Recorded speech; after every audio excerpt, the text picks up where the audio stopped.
What is up, everybody? It is Joe Granato checking in from the Nest Maker Studios. Okay, we've been compelled to do this before we were quite ready. We've been put in a very awkward situation this morning and kind of have to respond. It's time to talk about Nest Maker's jump to 16-bit. Something so many of you have been hoping for so long, SNES Maker. Yes, a development environment for the SNES, but pause on that for a moment. So much is happening otherwise in the last couple of weeks that I want to catch you up before we make our unfortunately very clumsy announcement about SNES Maker. First of all, we've been continuing to work tirelessly to get version 4.5 of Nest Maker bashed into form. There are only a few more major fixes to the UI to make before the beta is ready. After talking with Josh, I anticipate those fixes will be finished early next week. This new beta will be available to anyone with a Nest Maker license or anyone who gets a Nest Maker license. And you can continue to work in your current version and have a separate folder to start tinkering with the new version without it affecting your license count. Licenses are connected to the computer, not how many versions of the software you have. The new beta is going to be limited as far as modules, but while we update and create new modules for that version, we will be helping you guys with a deeper understanding of how the software works with the code underneath.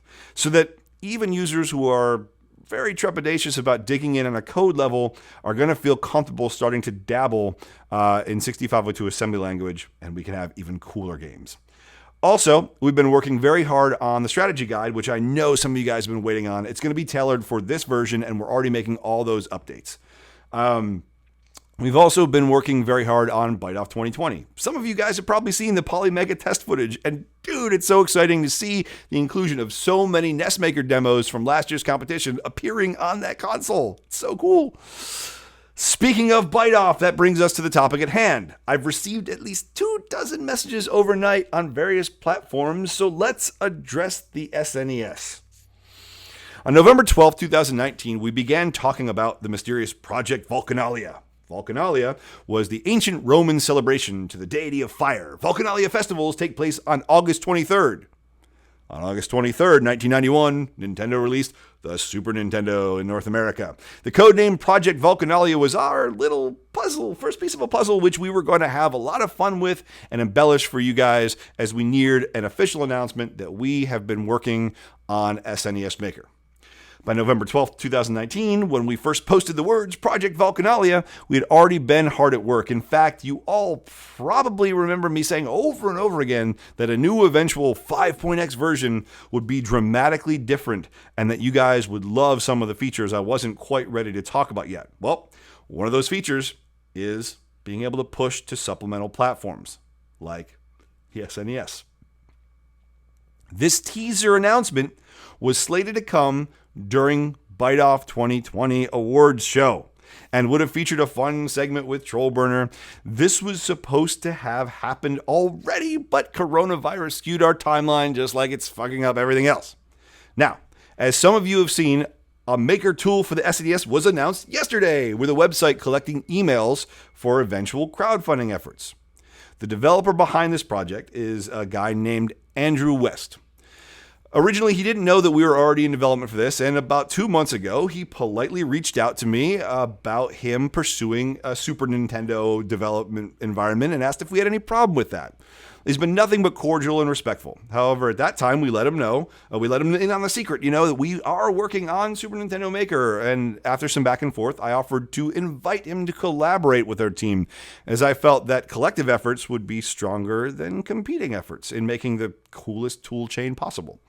I never really heard much back after that. The last thing he said was that knowing this, he would probably pivot away from SNES Maker to work towards other consoles instead.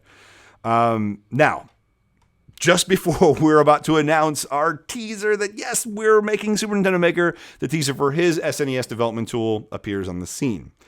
And I've been getting endless messages asking, is this your tool? Are you involved in this? Are you guys creating a Super Nintendo tool? Are you launching a new Kickstarter?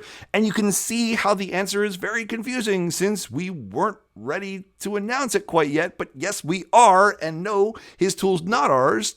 To complicate matters further, he even purchased the SNESmaker.com domain, which fortunately he has graciously offered to remit to us because how confusing would that be? To have SNES Maker and a different SNES tool, but have SNESmaker.com point to the tool not called SNES Maker, you understand why the impending confusion necessitates me to sort of make this clumsy announcement that yes, we too are working on tools for the Super Nintendo. It's a bit frustrating. It kind of took the wind out of the sails of something we've been planning and working on for a long time. But to be clear, there's no animosity at all towards Andy or his project. It's just going to get a bit confusing. And unfortunately, prompted this announcement in response rather than the much more fun announcement that we had planned. So now you guys are in on it. You know, there is a decent guy named Andy making a tool for the SNES. And it is not our tool for the SNES, which is also in development and has been for a long time. I kind of feel like the person who just had his surprise party ruined by a well-meaning friend, you know?